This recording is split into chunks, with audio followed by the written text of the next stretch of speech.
Good afternoon, everyone, and welcome to today's webinar on automation pitfalls and how to swing past the tar pit. This webinar is being brought to you by SCR, a custom software development and integration consulting firm headquartered in Chicago's Willis Tower. SCR software testing services include automated and manual testing to achieve continuous testing. Before we begin, there's a few housekeeping items. Your microphones are muted to avoid any background noise. If you have questions during the webinar, please type the question into the space provided on your control panel. There's time allocated at the end of the presentation to answer all of your questions. At this time, I'd like to introduce today's speaker, Scot. Scot is a test automation architect at SPR with over 10 years of experience in test automation. He has successfully implemented automated tests at multiple companies in various industries and works with clients to foster test automation best practices. Scot brings attention to the value of test automation, both from the impact on ensuring quality software as well as the financial benefits automation can bring. Scot gave his presentation on automation pitfalls in May at the Quality Engineer Software and Testing Quest Conference. So at this time, I'd like to turn the mic over to Scot. All right, thank you, Nancy. So automation pitfalls and how to swing past the tar pit. Just a little bit of background on the topic. So where does that come from? We've gone through a lot of clients here and just in my experience, and there's a lot of ways to fail at test automation. It can be a difficult subject, so I just kind of want to list out 9 of the pitfalls that I have seen in my experience in working with clients, and kind of hopefully lead you on a path so you don't fall into the pitfall. So here's the 9 pitfalls. When I was at Quest, Nancy said I spoke at Quest. Everyone was asking, why is it 9? You know, is there 10? Is there 8? And when I put this together, I had an 8, and it didn't really look very good on this screen, so I had to make it symmetrical. The nice 3x3 cube looked really nice, but all joking aside, these are the top ones that really stick out when I talk to clients and go on new client engagements. And also, the first one there is kind of a really big one, and has like 5 or 6 of them wrapped up inside of it. So let's just get into it. All right, so the first one here is not having a clearly defined plan. And so just a quick question, and these will be rhetorical questions, no need to write in anything, but just think how many of you or your companies have taken on new initiatives without planning. And so since I can't see anyone, I'm going to assume that there's some people that are agreeing with me. And there's a software development firm that put out a study to 600 business executives. And they found that 75% of the respondents admit that their projects are either always or usually doomed to fail at the start. And then of those 600, 80% admit they spend half their time on rework. And so I kind of looked at that, and I thought that figure was pretty staggering, that 3 out of 4 projects that start are doomed to fail at the start. And so kind of thinking, how could that be? And I think Winston Churchill said it best when he said, if you fail to plan, then you plan to fail. And so this is kind of what most companies do. They fail to plan a test automation, and so all they're really doing is setting themselves up for failure. So if we're not planning thoroughly with test automation, what are we doing? And there's really two ways that I've seen over the years of how test automation projects start. And there's one that I could like to call the repeat offender, and then the homegrown offender. And so the repeat offender is maybe something you've seen. A new leader or team member comes to your company, maybe you're not doing any test automation, and they look around and they say, hey, I can implement test automation here, exactly what I was doing at my previous company. And so what they do, maybe they're a new manager or something, they might bring a new team member on that they worked with previously. They'll implement a framework that looks very similar to what they've done. But what they fail to do is actually look at the company and look at the team. What are the resources the team has? What's the culture of that organization?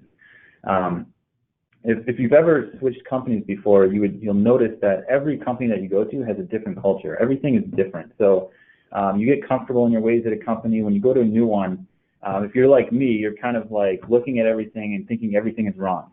the processes that they're doing, why are they using certain tools. Everything's just jumping out. But then once you start to kind of understand the processes, understand the constraints that they're seeing, you start to really understand why they implemented certain processes, why they're doing things differently. And yes, maybe how you did it at your previous company worked very well for your company, but doing it at the new company may not be the best option. And so what will happen is this may work for a year, maybe 2 years, but ultimately this usually ends in failure or a lot of rework. And so just some reasons why is that it's really highly dependent on that person who comes in, that new entrant in the company. Typically it's a manager or someone in a high leadership position that sells this test automation to the executive team or just to the other teams around. And then if they exit the company, there's no one at that high level to carry this on. And so it falls to maybe your team members who are now automating or carrying on that vision. A lot of the time what you'll see is there was no thought into what tool is used. They're just using what was done at their previous company. So I've seen this firsthand where we were doing test automation in Java using a Java Selenium framework, but all of our applications were built in C#. So what happened is the QA director had left the company. He was the one who really championed the test automation with Java, and a new QA director came on, and they kind of looked at us and said, why are we doing everything in Java when all of our apps are written in C#? And we didn't have a good answer. And so what happened was, just like those 80% of those 600 business executives, we spent a lot of time on reworking, just migrating all of our Java tests into C# tests. And that was really because we never took the time to sit down and say, what is best for our company at this time? And then you'll see, also with this, is you'll have all these resources. So we were automating Java for 2 years. So we built a team around this new framework of Java. And then when we had to switch out, now we're not just going to get rid of people. So now everyone has to retool and learn C#, learn a new framework. Just a lot of rework is spent in it. And then the second part is the homegrown offender. So this could be just maybe a tester on your team that has some technical skills, somebody who's maybe a developer who wants to help out with testing.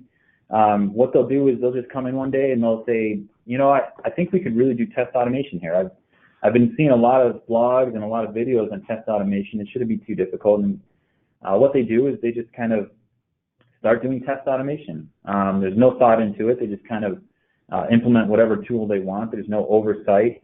And then what you see is other teams will start seeing this, and then they'll start thinking about, well, I want to start doing test automation now. And so what do? Since they're a semi-autonomous team, they don't reach out to the other team. They just kind of set up their own testing framework. And then you'll see this among 5 different teams will have 5 different ways of doing test automation. And there's not one single way of doing it. And so I like to call these clients the Lord of the Rings clients, because in Lord of the Rings, there's one ring to rule them all. When we go into these new client engagements, there's the leader who's just like, I just want a framework for everyone. There's one single set of processes, one framework that everyone can see. And so you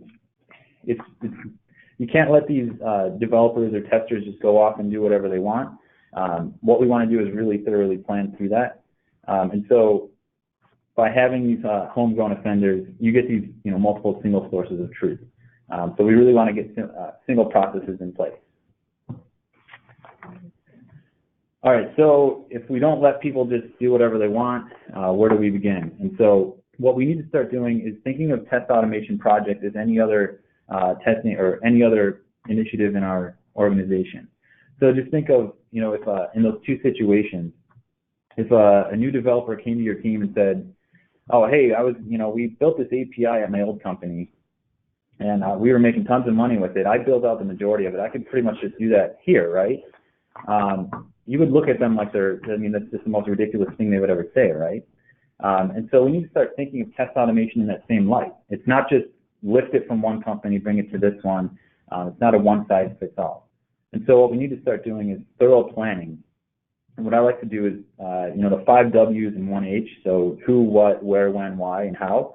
If we just take those simple questions and go through them, we can develop a really good roadmap for a test automation strategy.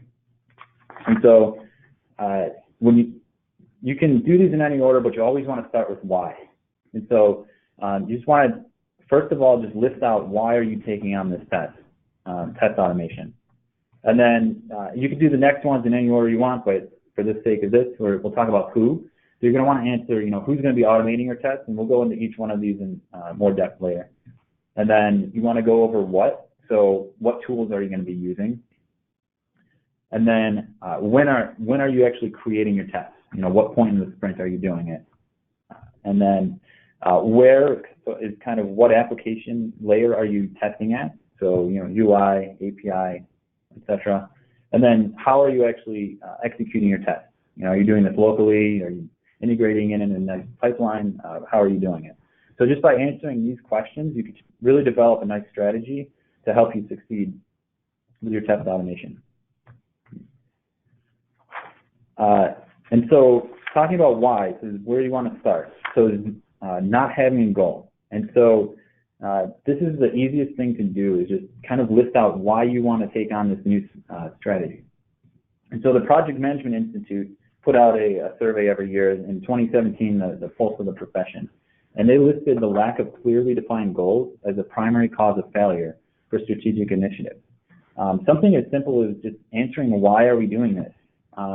It seems like it's such an easy task to do, but most companies fail to do this. And if you create goals, it'll help you navigate your project. So along the way, you may come up and hit a speed bump, maybe a fork in the road. Knowing why you're doing this can help you answer those questions along the way. And then it also gives you the ability to measure success. So it'll give you milestones to hit along the way. Just knowing why you're doing it will give you these objective markers that you can look at and you say, all right, we're progressing exactly how I want to, or maybe we're falling a bit behind. It also gives your team something to work towards. So if you've ever worked on a team that had no goal, you come in every day and you're like, why? I don't know why we're doing this. I'm just doing this.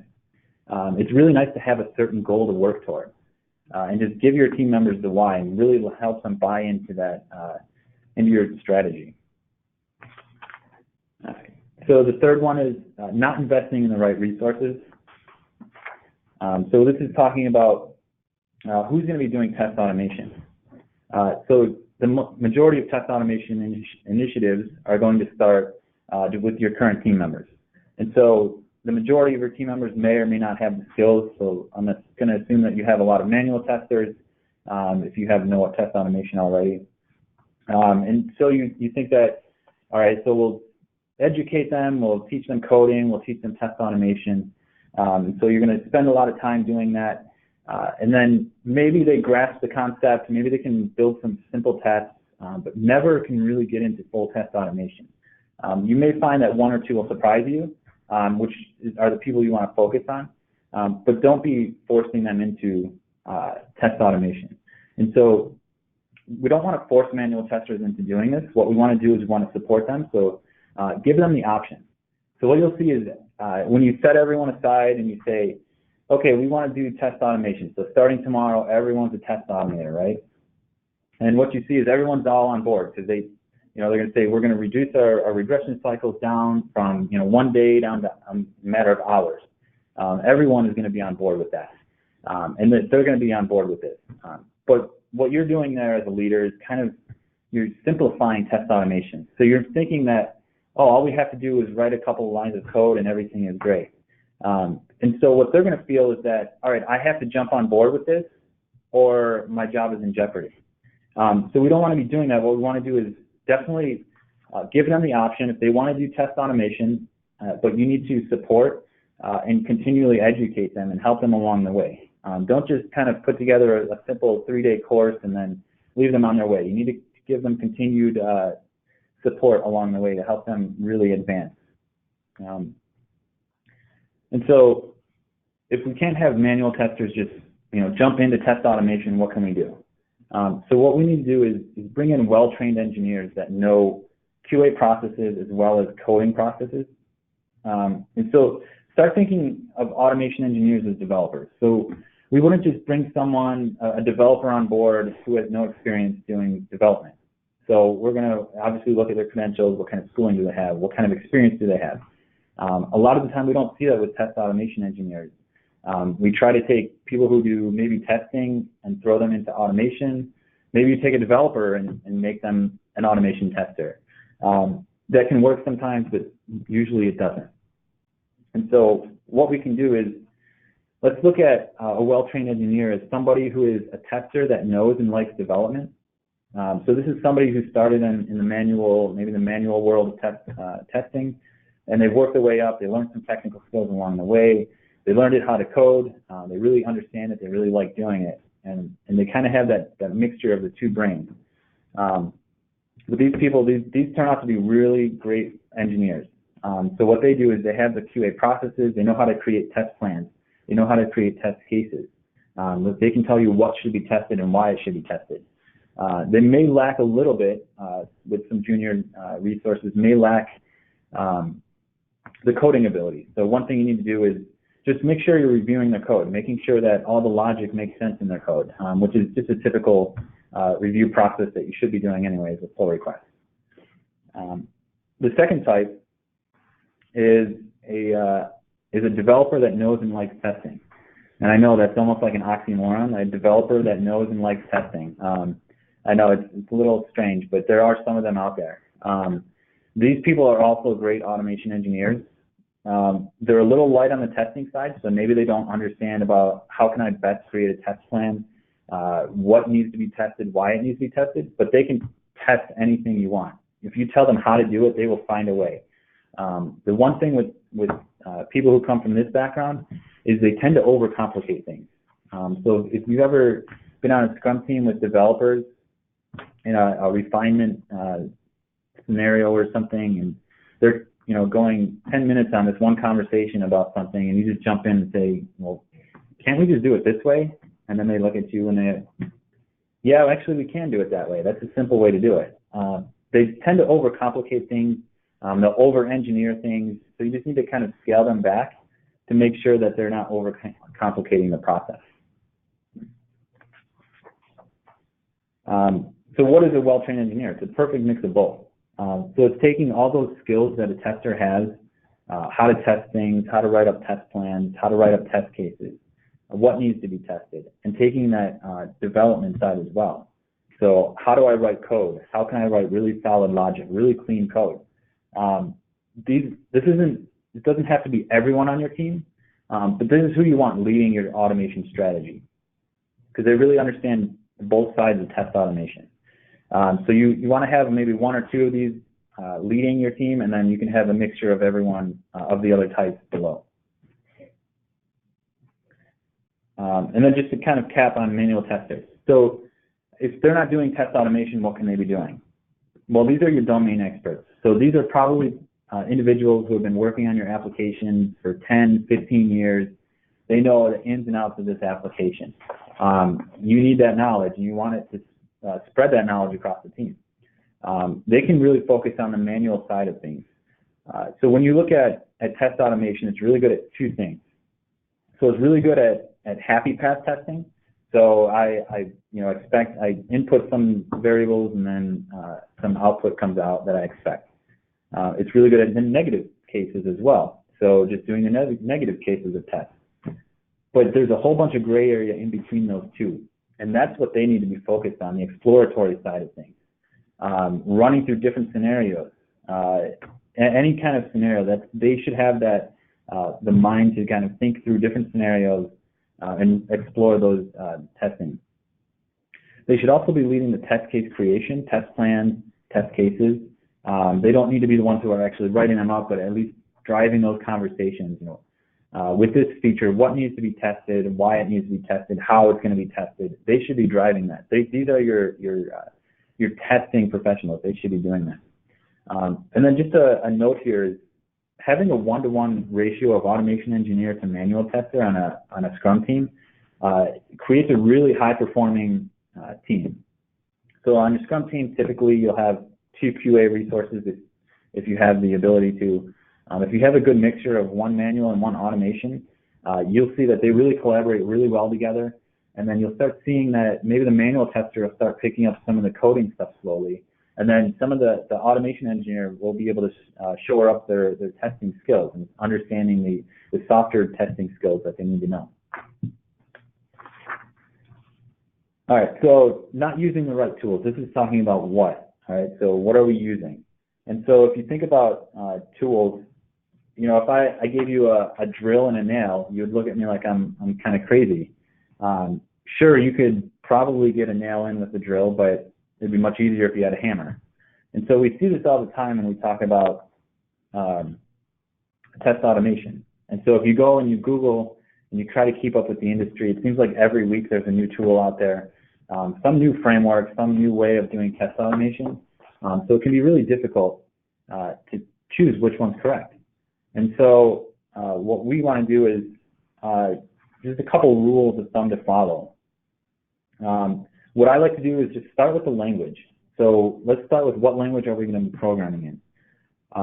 And so I typically like whatever the language of the application's written in, that's what I like my test automation code to be in. So if we're doing an Angular front end and I'm writing UI tests, I'm going to use JavaScript. And the reason why I like to do that is that it's really easy to get developers to help out that way. So in my scenario earlier where we were doing Java automation and all of our apps were written in C#, we would ask the developers for help. They would pull down the code and they would look at it and say, this is Java. I'm not a Java developer, or I don't want to do Java development. They would just keep pushing back on that. And so by having it in the same language, they can't do that anymore. But even more than that is you can leverage their knowledge. So if you need, hey, I'm stuck on this one little thing, can you help me out real quick? And you know, this is what they do day in and day out. They'll be able to tell you what your problem is. So when you're actually selecting your tool, just think about, don't be short-sighted. So a lot of the times we just look at what is the new tool of the day? What's the new one that everyone's talking about right now? Let's use that one. Don't think about today. You know, look at 3 months from now, 6 months, even 3 years from now. So if we have a really good strategy in place, our tests should be running for as long as the application is running in production. So we need to think long-term when we're doing this. And then look at proof of concept. So narrow it down to maybe 2 or 3 different tools or frameworks that you want to use. Put together a quick proof of concept just to make sure it'll work with your application and what you really want. You could spend maybe a couple days or a week on this. And when you look at, you know, if we're talking about these tests could be running for years, taking a week to do that is not going to take up too much time. And then just one thing on the not being short-sighted is that there's, with the amount of tools that are out there, there's a lot of them that are actually getting deprecated. So you just want to make sure that, hey, is there a strong community out there? If I have a question and I don't have the resources on hand, I can reach out, you know, Stack Overflow or any kind of community that I can reach out to, just to make sure that, hey, this tool is going to be around for a long time, and there is a robust community of, hey, maybe they're making bug fixes to it, so that this will continue on and be a great tool as long as I need it to be. All right, so where are we actually going to be automating tests? So what layer of the application? And so typically we think of 3 levels of test automation. So I have unit testing, API service testing, and UI testing. And so when we typically think about testing, we're usually thinking about it backwards. So we're usually thinking UI testing first, right? Because when you look at how a user uses the website or application, it's through the UI. And so then with, you know, API service testing, we started pushing to do that. They're more stable. But what everyone seems to forget is that unit testing is the first step of this. And so when we go to new clients, we always ask, they're always talking about the UI testing or the API testing, and then we always ask about unit testing. And we always get the same response. It's always, well, yes, we're doing it. Or, you know, maybe, well, this team's doing it really good. Or, well, we're not doing it, but we know we need to improve on it. This is where you can get the fastest response for the logic of your code. And this is really what, as automation engineers, we need to be pushing on our developers, or if our developers don't want to do it, if we have well-trained engineers, we can be doing that. There's no reason why we can't be sitting there with the developers, once they finish a feature, if they don't want to do unit testing, that's great. I'm a test professional. Let me do your unit testing. And so what we need to start doing is let's shift left. So I'm sure everyone hears that shift left mentality. Catching bugs at the UI is costly, it's time consuming. Just to get to the UI, I need a developer to merge their changes into the code base, then build it, deploy it. It just takes too long. And then by the time let's say I was running automated tests and it takes an hour for my UI test to run, now I have to wait that hour for it to come in, and then it's, finding out, okay, they failed, now which one, they're very flaky. Just think about what level we can be doing it. If we don't need to do it at the UI, let's do it in an API if we have that ability. So if you're like searching a website, let's say Google. So if you go to Google and they have a microservice architecture on the back end, you just run a search for something. So that's going to send an HTTP request to the endpoint. The endpoint's going to come back with something, and then I just want to verify the result. So if all I'm doing is verifying the results come back correctly, there's no reason for me to do that in the UI. I can do that directly in the API.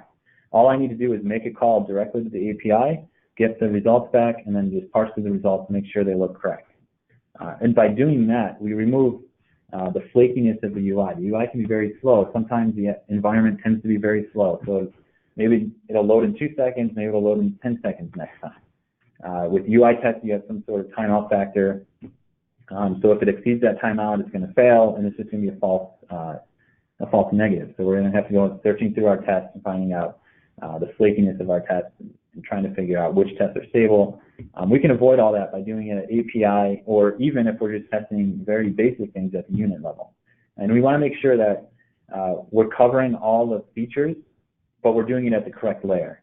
So if you can test with the API, definitely do that. If you can do it at unit level, do it that way. So just keep thinking of shifting left. And then one thing to actually keep in mind is just that doesn't mean avoid the UI. It just means just limit it as much as possible. All right, so then not automating tests in sprint. So this is talking about when are we writing our tests. And so when to automate. So if you ask me, I would say tests should be automated in the same sprint. If you ask the general consensus out there, they're going to tell you it can't be done, it's impossible, you can't, you have to, maybe be 1 sprint behind, 2 sprints behind, but it is possible. And so, just think of it as when we do have developers that are doing unit tests, we expect them to do those unit tests in the same sprint, before a feature to be complete. We expect the unit test to be completed. So why is it any different when it comes to test automation? And it's difficult, but it is achievable. And so we can kind of list out, there's 5 keys to success is what I like to call them when it comes to test automation in sprint. And so the first one here is something that people don't really think about. So when we think about talking about Agile, Scrum, we think about testing. Testing is always the bottleneck. It always comes to testing. Why is it taking so long to test this? But what we don't think about is that that's actually the symptom. So that's not the real problem. The real problem, when we actually look into it, is our sprint ends on Friday and I didn't get all the code until Thursday. So how am I supposed to do 3 days worth of testing in a day and a half? And so the actual problem is developers don't check in code soon enough. And so in order for test automation to succeed in sprint, we need our developers checking in code early and often. And so how can we kind of start thinking about that? Don't think about a feature needs to be complete. It just needs to be complete enough to where a tester can start testing. And so if that's, a new form that we're putting on a page, maybe we just start with 1 field and we can start testing, make sure everything's linked up correctly. Maybe I can save one thing into the database. That would still deliver value because that tells your developer that, hey, my pipeline is good to the back end.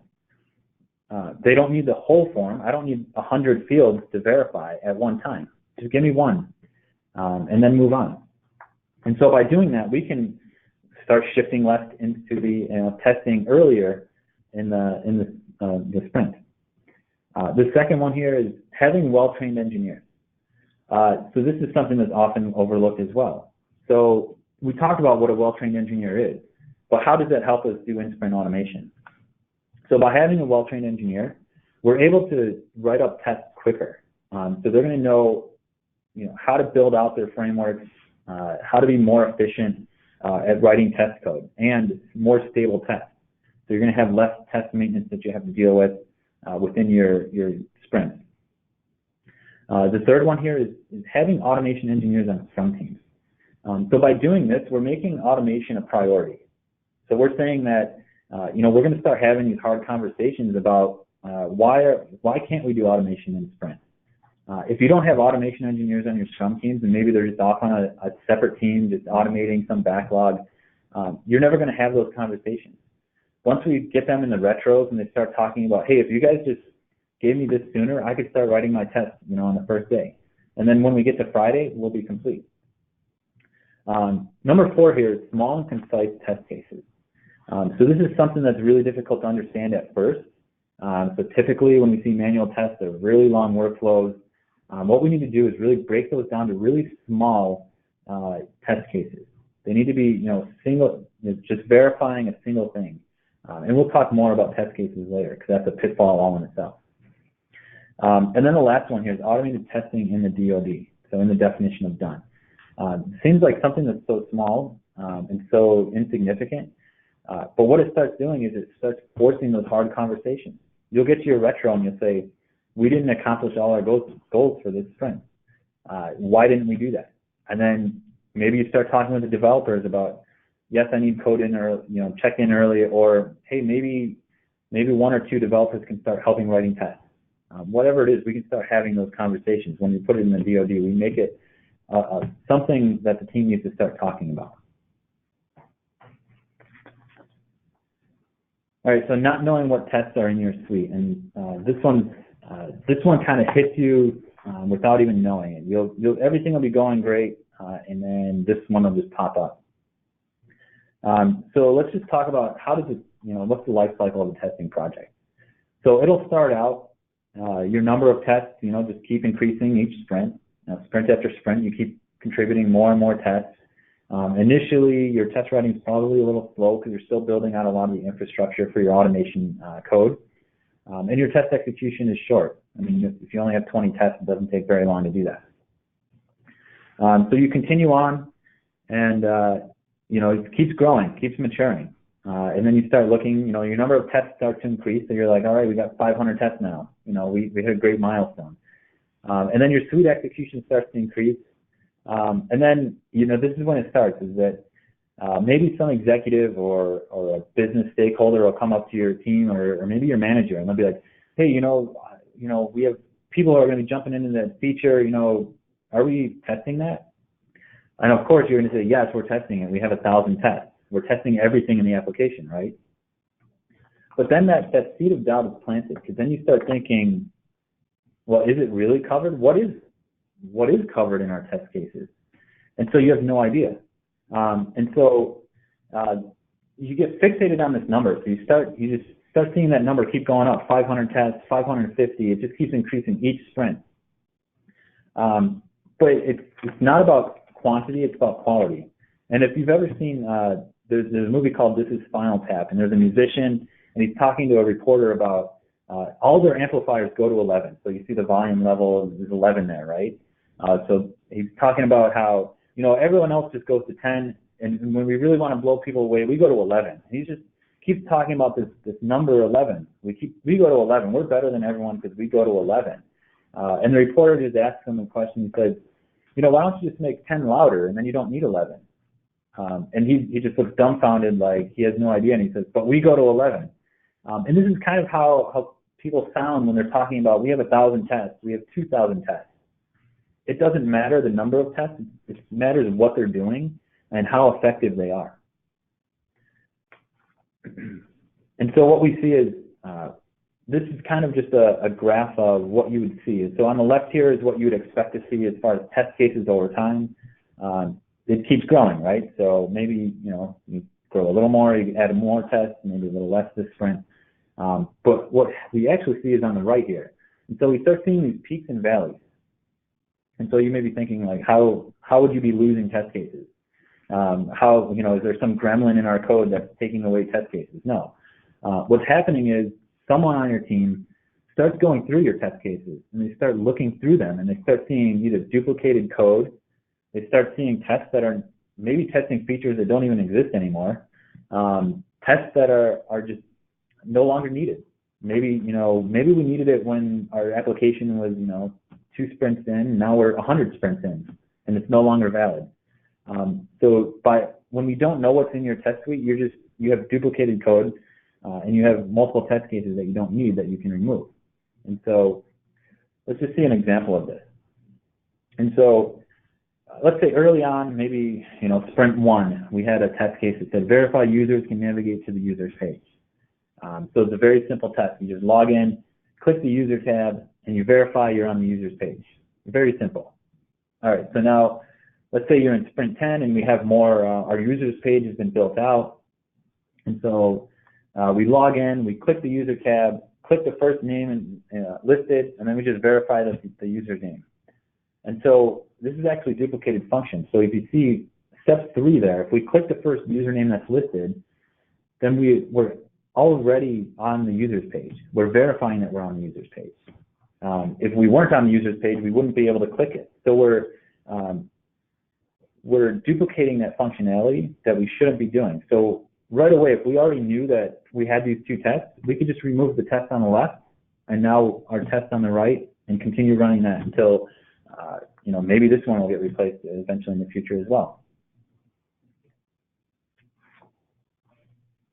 All right, so one thing that you always want to have, I like to say every test suite needs a Gandalf. So Gandalf is a wizard in Lord of the Rings, and he kind of acts as a gatekeeper against the the fire dragon, says you shall not pass. And so one thing to do is to know what's in our test suite is to have somebody who acts as Gandalf, as a gatekeeper. They have intimate knowledge of your tests that are in your suite. So this could be one person. It'd be better if it was maybe 2 or 3 people. And if you think about, we typically have teams that know exactly what's in their area of the application, but we don't have people who know the whole application. And so if you want to know, hey, is this feature covered? You need to know which person I need to go to find that answer. There should be one person, maybe 2 people that know that. And so if you think about developers, they review their code before it goes in. Just think about testers should be reviewing test cases before they go into our test suite.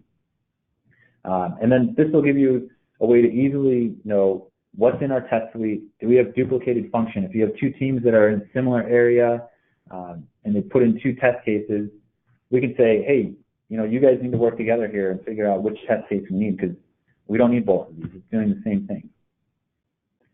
And then one other thing that we can do to help and know what's in our test plan, test suite, is having a test case shell in our test case management tool. So just having a one-to-one relationship. So before you create an automated test, let's create a new shell in our test case management tool. And what that does is it gives us a way to easily find tests so that we can query on certain things. If we have tags or something that we can look up. So if we want to know how many tests do we have against users, we can just go and query this, our tool real quick, and find out what tests they are. Looking through automation code is not the easiest thing to do when you're trying to find something. Using Control F works, but it's very limited. So having all of your tests written up in your test case management tool really helps. One thing to keep in mind is that if you're going to do this approach, you do need to keep it current. So if you remove a test from one, you need to do it in the other, or they get out of sort, and then they kind of becomes obsolete. All right, so I kind of talked about this earlier, is not having well-written test cases. And so automated tests have different requirements than manual test cases do. So when we think of human execution versus automated test execution. So human execution, we can do a lot of things at once. We can, remember things and kind of come back to things, go back in a workflow, go forward, whatever. When you're talking about automated, it's step by step, one step after the other. And there is no going back, there's no going sideways, it's just straight through and that's it. And so we need to look at that when we write up our test cases. And so if you look at just a simple example of this, on the left, let's just say a human executing a test case. So you'd log in, you click the Users tab. As you're waiting for your page to load, maybe you check your cell phone, take a sip of coffee. The page loads, you click the first one in the table, respond to a text message, get some coffee, come back, and then, verify, the user information is correct. This is showing, hey, I can do different things as I'm running my test. But if you look on the right, there's nothing else. It's just 1 through 4. So log in, click the Users tab, click the first user in the table, verify user's information is correct, and done. It's one to the next, and that's it. And so we need to start thinking about this when we're writing out test cases. And so the features of a well-written automated test are small and concise. So we want to make these as small and as short as possible. So each step that we add to an automated test is a point of failure. And so we want to verify single features, and by doing that, we keep them small. We keep them concise. We want them to contain no hard-coded data. So that's just kind of like in coding is something called DRY principle, don't repeat yourself.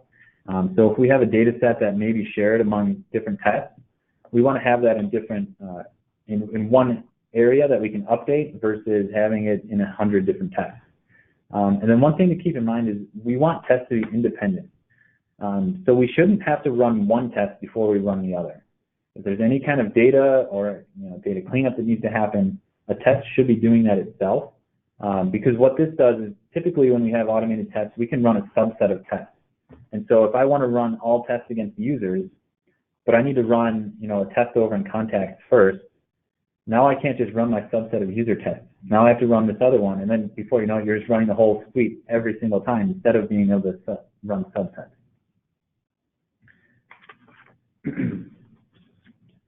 So now how are we going to be executing this, not executing tests on a build server? And so if you want to be doing test automation to really fully maximize the benefits of it, you need to be automating tests in a build server in some sort of pipeline. And what this does is it gives you ease of execution. So you can run your tests in any environment.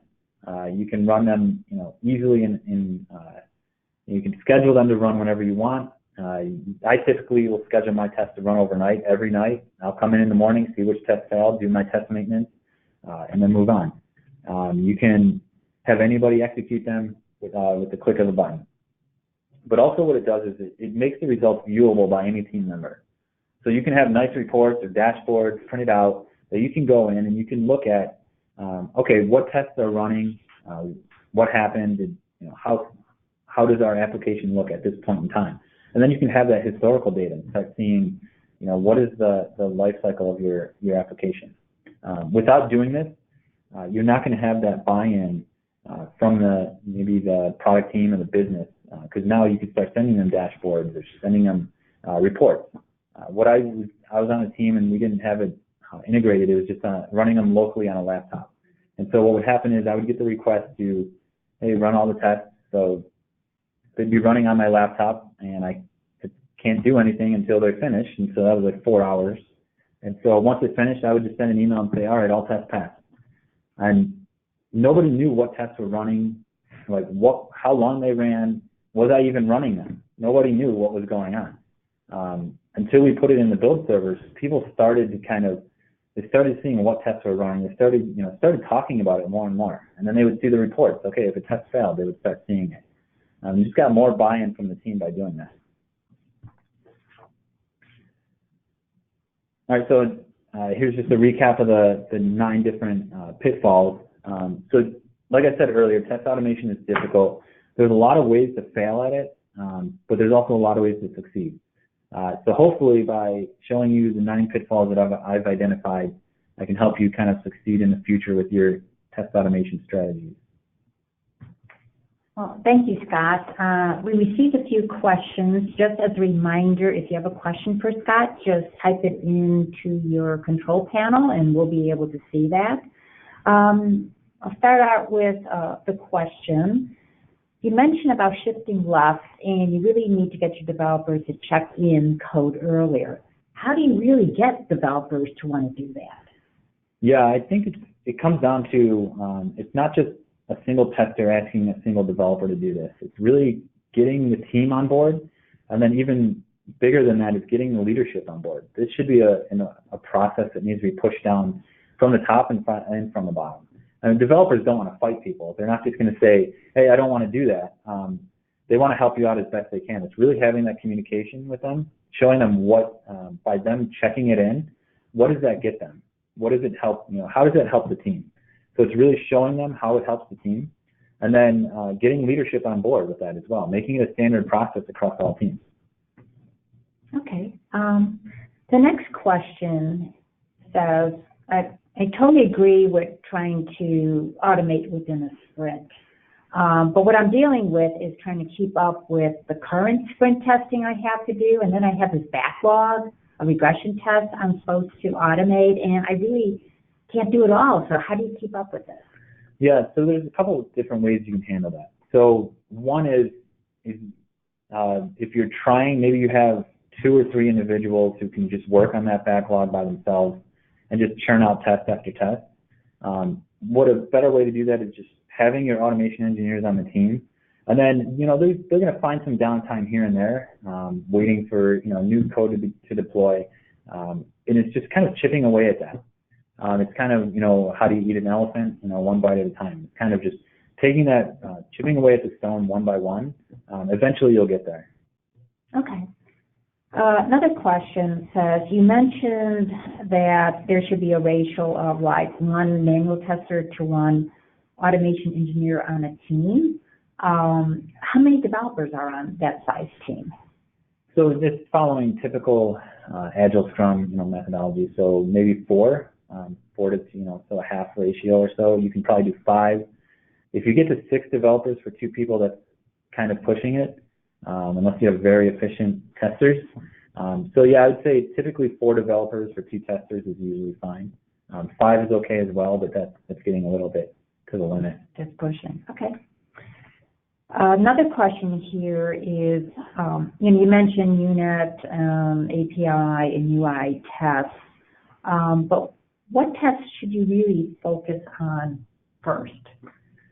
Yeah, so it all depends on your application. So what you want to do is, if you're just going from your manual test to test automation, you want to start looking at what are your business critical workflows. Start doing those first. So what are your users doing every day? Hundreds of times a day. Those are the ones you want to focus on. You're just assign a priority to your test cases and just start with the most prioritize them and start with the top priority first. Okay, another question has to do with the test design. So do you start from scratch with writing an automated test, or do you start with a manual test case that's been written?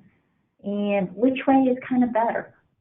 So the way that I like to do it is I like to have a manual test case and then take that test case and automate it. So I always like to have that one-to-one relationship. So I'm not just going to go and start writing code and for a test before I actually see a manual test and actually do that workflow myself. So I'm going to go into the application, actually walk through that workflow so I can see exactly how it needs to be automated. And then once I have that, then I will go and automate it. So yeah, it's definitely starting with a manual test and then automating that. Okay, great.